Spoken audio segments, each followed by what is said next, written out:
Hi everybody, it's lovely to meet you for the first time. Yeah, as you can see, I'm sort of inviting everybody, if they'd like to have a paper and pen at the ready, because if you would like to do an exercise that I asked some of my potential students to do, then you can join in. So it's interactive.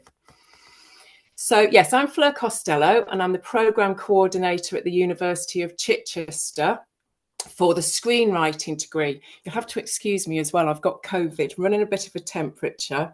This is my first lecture for you guys and to academics, so please bear with me. So I'm at the University of Chichester, where it's quite unique that we have a screenwriting degree. There's very few left of them in this country. I wish there was more. So we do get quite a few students who want to study in it. So what I'm proposing to do today is share how our screenwriting degree explores character development from level 4 with our first years going through into level 6. So the first question that I ask students to discuss when they arrive is why we tell stories and the importance of them. And we get various answers for that, escapism, warnings. But the majority of what we decide upon is that it's for lessons, it's for knowledge. It's about the audience gaining knowledge, underpinning the narrative that we're creating. So we want to identify with characters who experience our own experiences or empathize with the experience we may have one day. We want to learn about life's challenges and how to cope. So I give a few examples of this to potential students before they arrive. We have a little kind of session on an open day, and we talk about, hopefully these are characters that they recognise. Marlin from Finding Nemo learns how to be a better father by allowing Nemo more freedom. Great film. I love that film. Joy learns life is about mixed emotions and that Riley needs sadness also. Logan learns how it feels to die and also how it feels to love. So stories are about character. Your character journey is your story, and the rest is plot. So that's a fundamental kind of mandate that we begin with right from the off, how important character is. So yeah, before the students arrive with us, we have applicants, as I'm sure obviously, hopefully you all do, but we offer potential students a taste a day experience. And so I devised an exercise. It's where we provide a short workshop to illustrate what is explored on the degree and how lectures feel. But it breaks storytelling down into easy, understandable steps. And generally at the end of the exercise, the students have more confidence and feel less overwhelmed at the prospect of the degree. So right at the start of this exercise, I ask the potential students to give your hero a name. And this is where you can all join in, should you wish. Gender.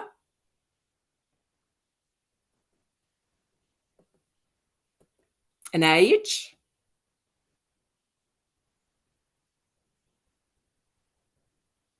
And a hometown.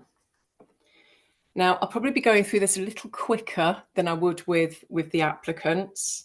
But like I say, it's just a short, very simple workshop to illustrate to the students how story can come very easily from creating a three-dimensional character. So I'll just give you a moment. I'm sure you don't need too long for this. It's, but I will anyway. So we begin looking at elements of the character, and we begin with the wound.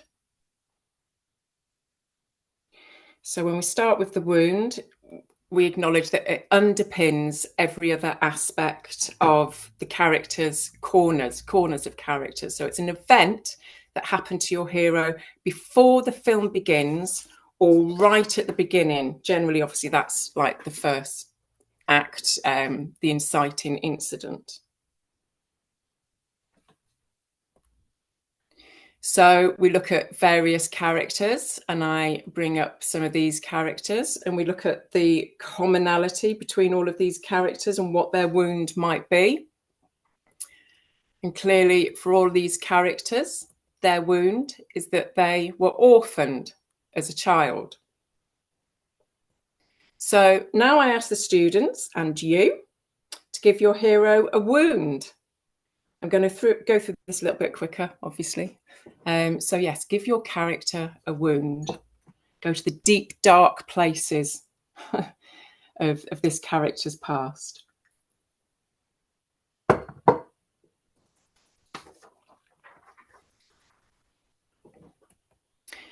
So next we talk about the flaw, which directly stems from the wound. So this is a negative trait in their character that lets them down. It's detrimental to their relationship with others and the world. So they could be angry, shy, guilty, stubborn, bossy. But it stems from the wound. How would whatever happened to them as a child or prior to the film starting have this emotional consequence to your character? So I'd like you to give your hero a flaw. Give you a moment to think about that. If any of you are taking part, I can only see my slides at the moment. I do apologise, I can't see any of you.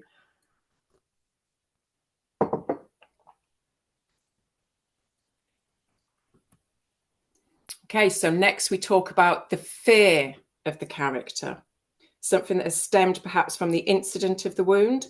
It could be emotional, it could be practical, it could be an external element.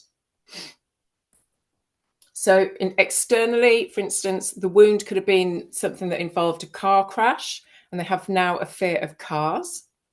Or they could have been bullied at school, and now they have a fear of crowds. So I ask the students and you to give your hero a fear.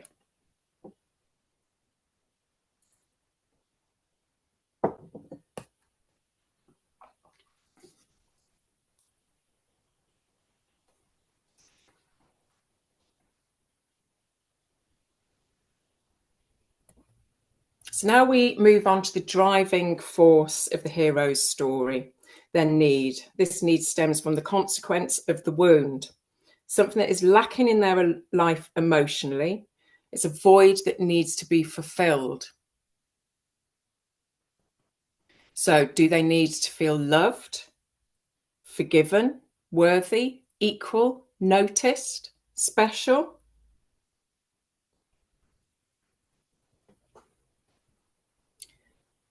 Think about the wound and the consequences of the wound and how this could have created a void, a vacuum within their emotional well-being that they need to feel.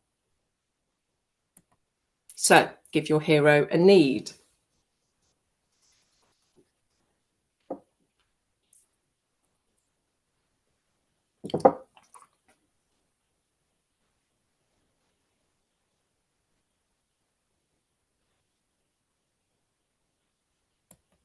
Okay. Finally, your hero has to have a want, an external driving force, the plot of the film. So something they must achieve or something they've been forced to do. Get the girl, get the treasure, get to Vegas. In this story, perhaps they have a party, get back home or go on holiday, kill the baddie, rob the bank, find their dog. This is the external driving force. I know all of you will already know all this, but this is the way I'm illustrating it to future students. It's a very simplified workshop. So I asked the students to give their hero a want.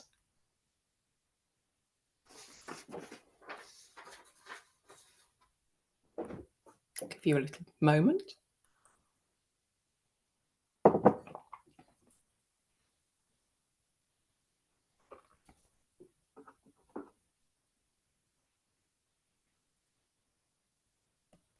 There's some questions in the chat about seeing the screen. Oh, there we go. Seems to be updating. Okay. Can you not see the screen? I can see it. This is very well, yes. This is the first slide I've seen. So Same here. Maybe the connection nobody else seen slow. Has nobody else seen the PowerPoint slides? No. The slides seem to be advancing, but now we can see part of them. Oh, I can see, yeah. Okay. There must be something with the connection because I can see them perfectly. So I have answer. Yeah. I can see them too. Yeah, I can see them now. Slide 29 and 30, is that what we're on? Yeah, can you see them if I do this? Didn't see a change. I could still see. No change. I can see perfectly as before. Yeah, but no change. Yeah, no change. Okay. Can you all see? Slide 20? Are we on slide 29 or 30? We're on slide 29. Yeah, okay, I can see that. Okay, is that better? Yeah, I don't think we saw the first 28. Yeah. Oh, okay. There you go. A wound. Have you got your wound? You. A flaw. No, this is the first time I've seen these. Oh, a fear. My flaw was I couldn't see them, but now I've overcome that flaw. Well, do stop me if it's if there's any other technical problems for anyone. A fear, a need,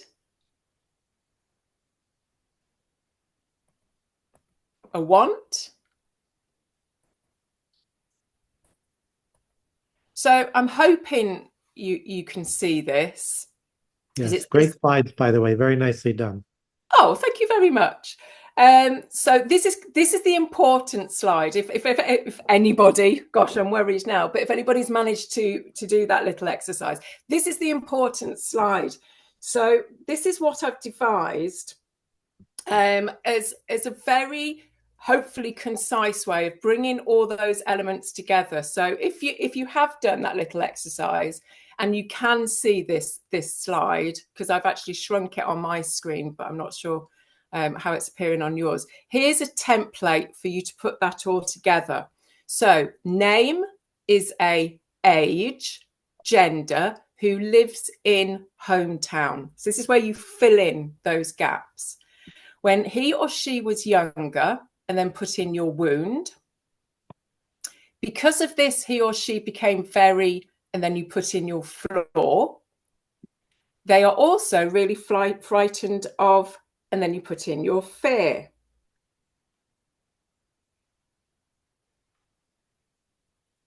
And then finally at the end, this is basically a very sort of rudimentary log line. In order for name to, and then describe their want, name has to face their fear of, then you put the fear, and learn to be, and then you've got to figure out what the opposite of your flaw is. Obviously, I give them some time to do this.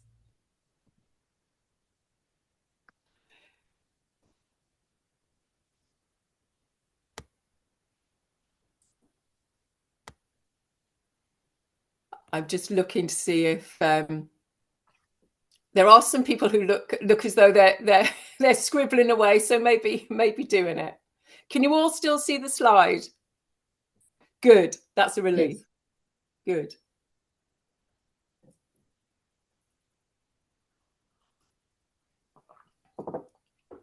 It might be actually, because I think we've got more time than I originally believed I had. Does anybody want to share one of their little log lines with me? I'd love to hear if any came out. Or is that putting people on the spot? Still working on it. I might be a slow worker. I'm not going to get into your program. I'm sorry, but I'm going to try. Maybe next time. Okay, I'll leave it unless somebody shouts at me. Yes, I do. This is a 2-hour session that I give to the students, so it's very unfair to sort of speed date you through this.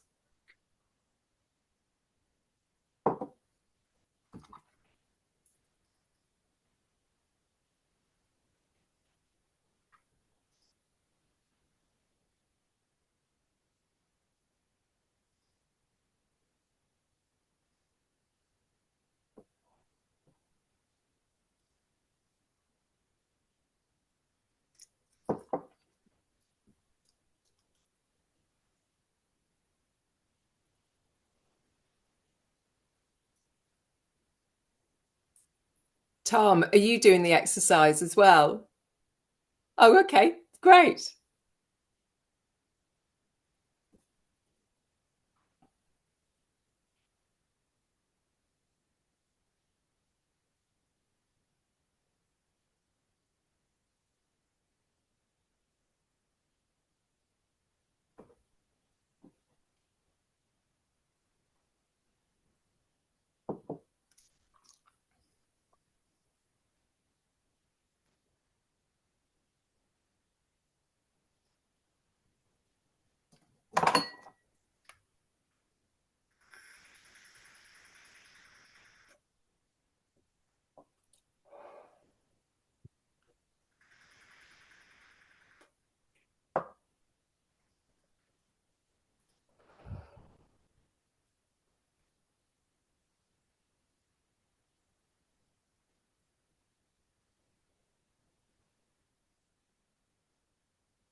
I didn't intend for this to become difficult for anybody, putting you to work when you least expect it. Okay, shall I continue? Yep. Yeah, okay. Please. All right, so let's go ahead, and then maybe we can of course, go back to it in a little bit. Yes. Yes. So this is an example of one of the applicants, what they came up with. Jane is a 30-year-old woman who lives in New York. When she was younger, her little sister died by falling from a cliff while she played with her. Because of this, she became very self-loathing. They are also frightened of heights. In order for Jane to reach the Buddhist temple, Jane has to face their fear of heights and learn to be self-loving. And sorry, this is another example that we had. Tom is a 40-year-old man who lives in London. When he was younger, his father died in a robbery gone wrong. Because of this, he became very aggressive and unforgiving. They're also really frightened of losing their son. In order for Tom to transition, which is quite an interesting, very contemporary, Tom has to face their fear of losing their son and learn to be kind and forgiving. And, you know, for the short amount of time they have, really, they're always really delighted and really thrilled that they seem to have come up with a reasonable starting point for a premise for a story. Is somebody who writes about a 40-year-old, are they young people and imagining a 40-year-old, or are they 40-year-olds? Yes, yeah, no, these are young people, yeah. Okay, so they're generally, yeah, generally the age that come to us, they're kind of 18, 19-year-olds when we arrive. We don't get many mature students, actually. Mm-hmm. So prior to level 4 beginning, I also do on an induction exercise. So on inductions, we move the students very carefully into their degree. And I developed a little alternative approach to creating character. So if you just have a little look on then, I give the students a sheet of portraits, all of different types of people and timelines. I ask them to pick a character that they feel drawn to, look into their eyes and listen to what they are telling them. What has happened to them that you can see through the mirrors to their souls. And the results, honestly, some of the stories that some of the students have come up with have been just wonderful. So here was one of them that I grabbed from last year. He was a corporal in the First World War. He was in love with another soldier who died in battle. He never told him he loved him, and now engaged to be married, cannot live with the guilt of surviving, which I thought was lovely, you know. And if I had asked them, I want you to come up with a character and a storyline for that character, I think they would have been overwhelmed, you know, with the first ever session at university with their lecturer. But instead, it's like a reverse engineering, I suppose, of looking at something, and they projected that onto them. So that was just a little. If I understand correctly, you presented this picture to an applicant, and this is what they wrote about it. Yeah. This was when they started the course. So this was in their first kind of induction week before lectures start. And we kind of ease them into university. We just have a very casual, like, little get together. So it's not as formal, but I just start them off with some creative kind of exercises.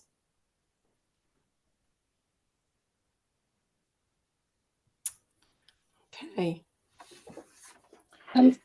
Fleur, is the sorry, I just wanted to ask, is the previous exercise like a worksheet that you give where they fill it out, or do you go through verbally each prompt? No, it's a couple of worksheets. So a box for them to fill out their wound, a box for them to fill out their flaw, and then we talk about that, and then I give them that little kind of log line pitch sheet that they then fill out.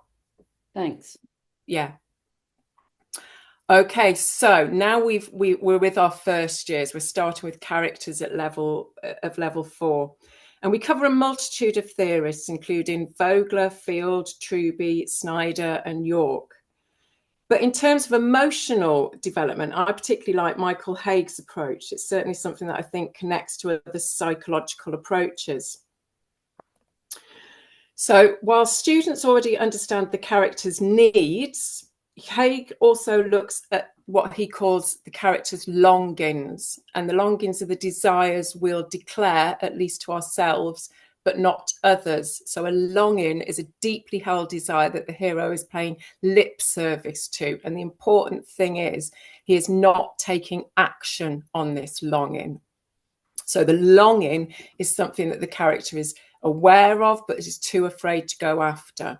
So he separates the longings from, he also talks about the need, and he says the character with his need may be completely oblivious to how limiting his existence is. His ability to suppress his fear of change is that powerful. So he divides what we have just blanketed a need prior to this into a longing which we're aware of but we don't act on, and a need that we're not aware of. Haig talks about the belief as well. So we talk about how people can be totally functional in a totally dysfunctional world they've created or are in. So when we are wounded, we take on a belief of what we perceive to be reality. Belief comes out of the wounding experience. These are never accurate, but always logical. They're functional within their dysfunctionality. So an example of that I give the students is a character wants to be loved, which is their need or their longing, but the last girlfriend they had cheating on them, which is their wound. Now it's easier to think of all women as cheaters, which is his belief, than to risk being hurt like that again, which is their fear. So Haig's fear, unlike the exercise we've done before, relates to the brief the belief, sorry, they have created from the wound.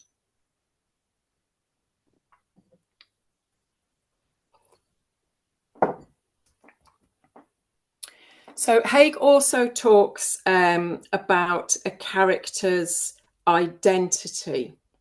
Now, out of your hero's fears grows his identity. The identity is the way the hero defines himself to the world. It is what he sees himself as being, and it serves the important purpose of protecting the hero from his fear. Identity is what the hero is, not who he is. And then Haig also talks about the essence, and the journey a character takes, according to Haig, is from their identity to their essence. So if you take away everything your character is attached to, the identity they've created, what would be left? It's what lies behind the armor that they're protecting themselves with.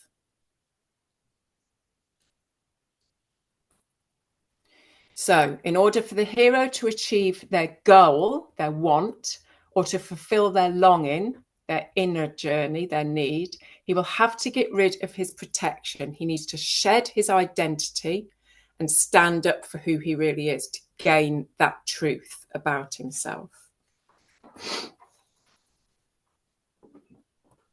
So like with all theorists, I provide a paradigm for Haig's theories to work from. This is a 3-act structure approach, which they're familiar with, but also the hero's journey from identity to essence. So we do use, much to my department's annoyance, a lot of paper handouts. I tend to work better with paper handouts, and the majority of the students do as well. They like to be able to scribble their story alongside a paper template. So here's preliminary work that a student did using Haig's theory. Dan was bullied at school for being short and skinny. That's their wound. His belief is that if he is physically big and strong, he will be respected more. So that's the belief that has come from that wound. He fears being physically weak again. That's his fear. Dan is now very ill and physically deteriorating. So that's a plot, if you like, the external element that's infringing upon the character. And he has to overcome his fear of this and learn to embrace his essence of being a kind, lovable, intelligent person. So you can see how, hopefully you can see how the students are using the Haig paradigm to kind of develop a narrative within there.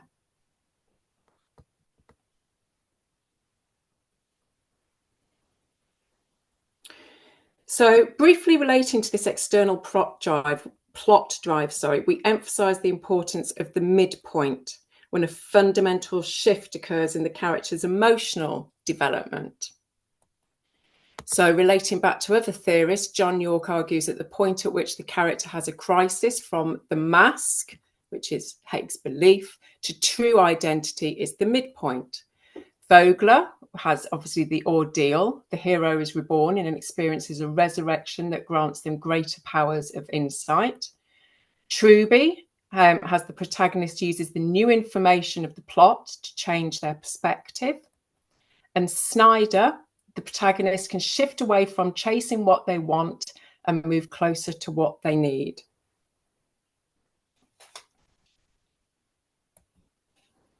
Okay, so I'm going to move forward into the second year. We're moving into level 5 of the degree. And we have one of the modules that I introduce is based on a book called Psychology in Screenwriting by William Indick, who I believe is an associate professor of psychology at the William Patterson University in Wayne, New Jersey. For me, it only seems natural that we should be looking at psychology if we're going to try to create really believable characters. So there are various psychologists explored in the book and the module. So we cover Rollo May with existentialism, Adler with inferiority complexes, Freud, who's always a controversial one to bring into lectures, but we do look at defense mechanisms. And then the book does also include Maureen Murdoch, who wrote about the heroine's journey. But I'm going to briefly cover a couple to illustrate their value, starting with Jung. So we look at Jung's archetype shadow. These are relatively difficult aspects to convey in such a short amount of time, but essentially the self is central to the psyche. It's what bridges a person's unconscious and conscious mind. It embodies all other archetypes. The self is the center of the total personality. The ego is the center of the consciousness and arises from the self during early development. The ego has an executive function assessing value and perceiving meaning. On a side note, Freud can be seen as the hero.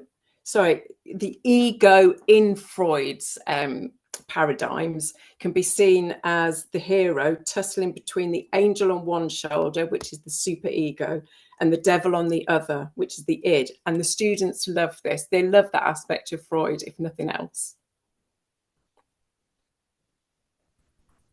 So the persona, and this is what's really interesting, I think, about Jung and how it relates to other theorists, is Jung believed that the persona is a compromise between the individual and society, and that it allows people to adapt to the world around them. It's a socially adapted aspect of personality that's influenced by the outer world, and it acts to shield the ego from negative images. So very simply, the mask that the character wears. And going back and relating it to first year exploration of character, we can relate this to the identity element that Haig talks about.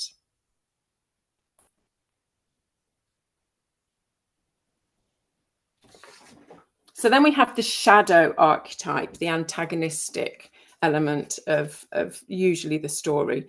So Jung's shadow archetype is the unconscious part of the mind that contains repressed ideas, weaknesses and desires that are unacceptable to society or personal values.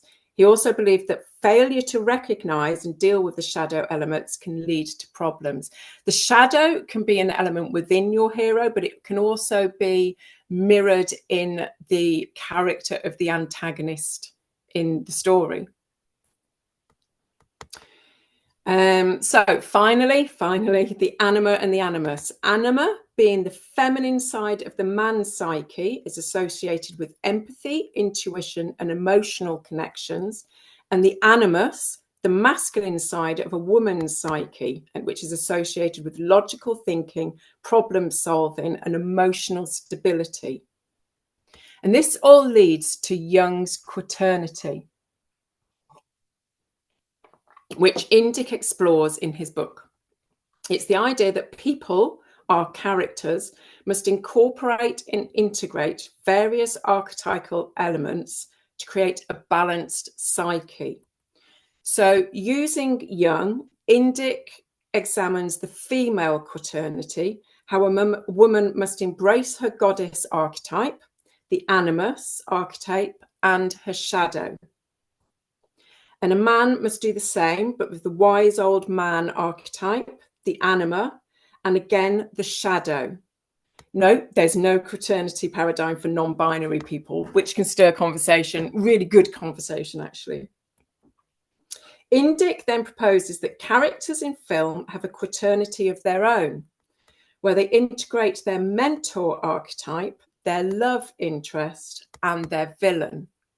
So that's kind of the exercises that we do in terms of breaking down our characters that we're developing, a lot of films that we watch to kind of study if this is applicable to the characters, of whether they're integrating their mentor, whether they have a love interest in a villain. And for the majority of films, we can recognize that. So we're going to move on to Erikson. who looked at the identity crisis. Oh gosh, I feel I'm having one right now. There are similarities, but Erikson studies the conflict between society expectations and the inner needs and desires of a person. Simplified, his theory is that the inner life of the ego added to the outer life of society will result in something called normative conflict. A normative conflict is when the developing ego tries to normalize itself whilst it's struggling to fit in with societal expectations and remain true to oneself.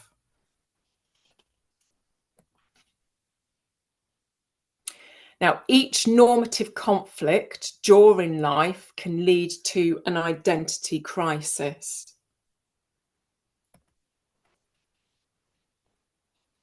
So Erikson identifies 8 identity crises I'm currently experiencing at my age: generativity versus stagnation. Now, if you transition successfully from an identity crisis, you are awarded with a virtue. I haven't gone into what happens if you don't transition successfully. So if you look down the column here, you'll see the various psychosocial crises at the ages. So you can have a trust versus mistrust at birth till 1. And these are the virtues that if you transition through that identity crisis successfully, you will gain. So these are the elements that you can gain.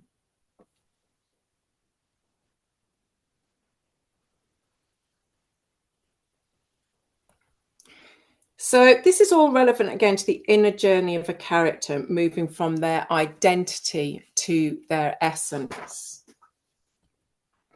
Here I've tried to show, going from the top of the circle clockwise, the various crisis points of life.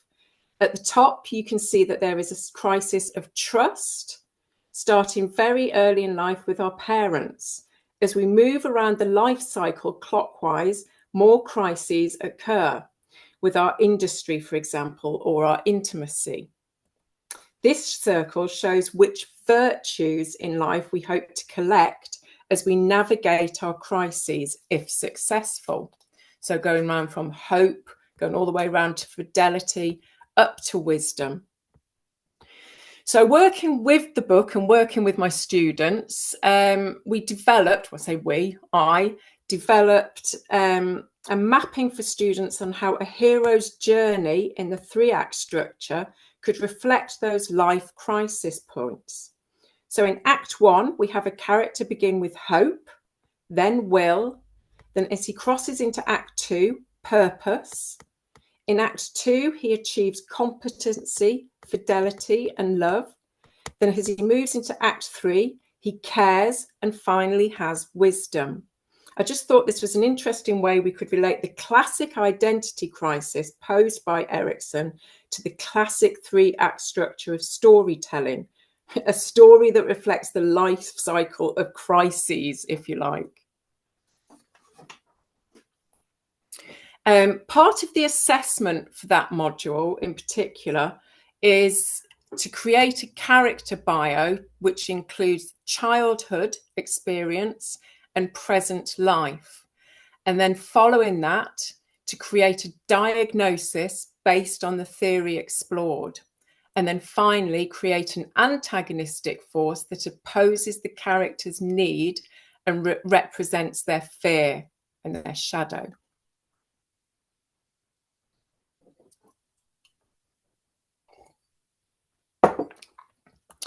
So finally, going into the last year of the degree, we're going to go into level 6 now. And we're going to complicate things even further by having a look at the idea of the lie. And I'm going to use Whelan's theories on this. So the lie plays out in your character's life and your story through the conflict between the thing he needs and the thing he wants. The change arc is all about the lie your character believes. His life may be horrible or his life may seem pretty great, but festering underneath the surface is the lie. So in order for your character to evolve in a positive way, he must start out with something lacking in his life, some reason that makes the change necessary. He is incomplete in some way, but not because he is lacking something external. Wieland talks about the desire, the thing the character we have termed up until now wants. Going into detail here, Wieland emphasizes that this desire your hero is pursuing is an attempt to solve their inner emptiness stemming from their need with external remedies or solutions. So an example of this would be he thinks that if he can just have that new job, that new trophy wife, that new set of golf clubs, everything will be perfect. Aaron Sorkin actually said, rather than tell the audience who a character is, I like to show the audience what a character wants. So probably up until the midpoint, your character just cannot see that the want he is chasing is perpetuating the lie he is telling himself, and only the thing he really needs will set him free. Of course, this can all be related back to Jung's persona, which could be the perpetuation of the lie and the desire through the mask they wear. Also, Erikson's identity crisis, in which the character must address how society norms have instructed their psyche and behavior. So characters who continue to pursue their desires are only furthering their enslavement to their lie. Wieland talks about the truth, which we can also relate to Haig's essence. If your character avoids or rejects the opportunity to discover their true selves behind the mask, they will never be able to grow in a positive way. Of course, some films use this, as story-wise this is a tragedy, but your character should always be presented with a redemption opportunity. There are variants on all of this, though, when the want is entirely separate from the characterization. Their want could be something completely alien to their lives, a prize of sorts, an escape from a disaster they have no control over. In these cases, we show a character not getting what they want, but getting what they need. And finally, for a really great feel-good film, the character gets what they want and what they need. Indeed, they get what they want because they have found what they need. So, to end, I think by applying theoretical frameworks like the Haig structure and a practical assignment, students bridge the gap between academic concepts and creative expression, resulting in more compelling and relatable character-driven stories. Well-crafted characters really do make life much easier in storytelling. Establishing a believable, complex character has to be the starting point to a story. One of the most basic examples I give to students is by asking, where would we place a severely claustrophobic character? Well, obviously in an elevator. Why? Because it will address their wound, their fear, their flaw. It creates conflict and subsequently drama. If we begin with character and place them in compelling external predicaments, the character choices will navigate and instruct the narrative. It all starts with character. As a really quick side note and caveat, lecturer beware. You may have many students going into an existential identity crisis if you choose to use any of the form mentioned. Like Socrates says, basically, know thyself, and it really does and can have an emotional impact on students whilst they do discover all these elements during their psychology, character crafting about themselves.